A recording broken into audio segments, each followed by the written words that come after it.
The question, why do students achieve so much with one teacher and so little under the guidance of another teacher, is often asked. I believe, as a result of having done research in this area for some time, developing good classroom management is a determining factor. Respect is paramount. Students need to feel respected and, in turn, need to develop respect for the teacher. I've spoken to kids who delight in mucking up in class, and I've talked to their teachers.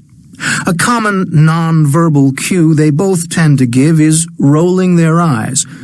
"Oh, that class," the teacher recoils. "Oh, him," the student groans. What's clear here is a lack of respect. And don't start to think as a teacher you'll be able to fake it.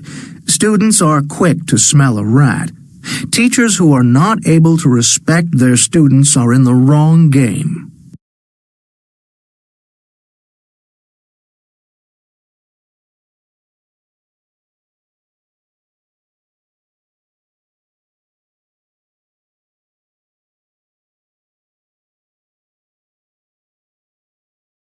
I'd like to begin today by welcoming you all to Physics 101.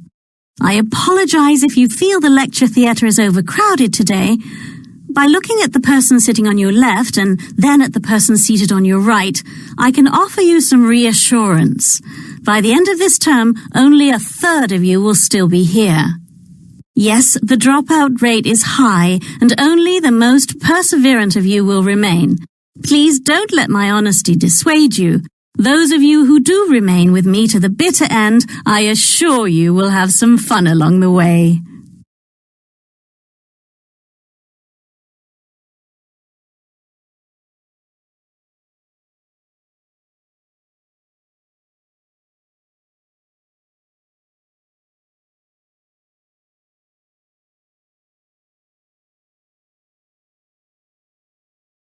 When you think about what characterizes a good assessment task, the question you really need to ask yourself is, what characterizes good teaching?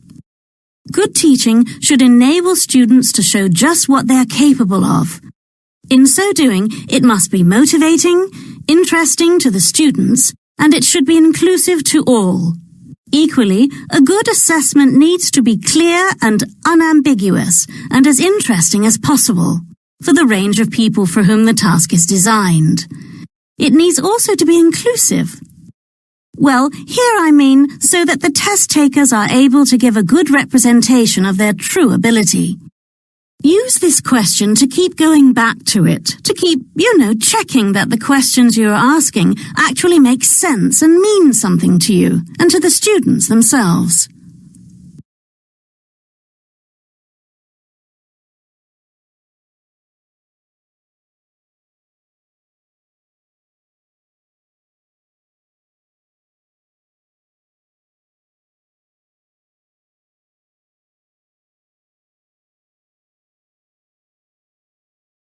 The exam, which is next Friday, is made up of 4 sections, which I think I've mentioned a couple of times already in this course.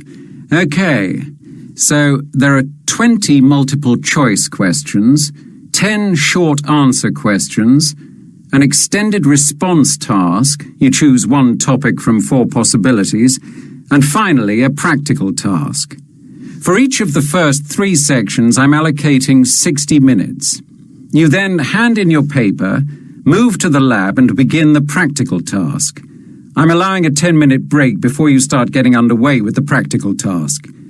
I've allocated just 30 minutes to this.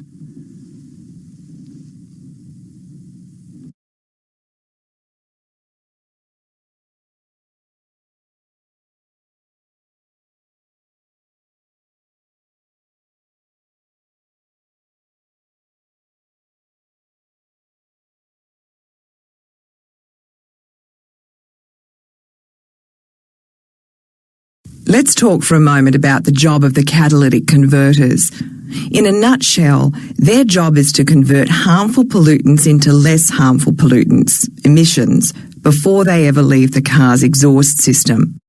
They are still most commonly used in motor vehicle exhaust systems, But you'll also find them on generator sets, forklifts, mining equipment, trucks, buses, trains and other engine-equipped machines.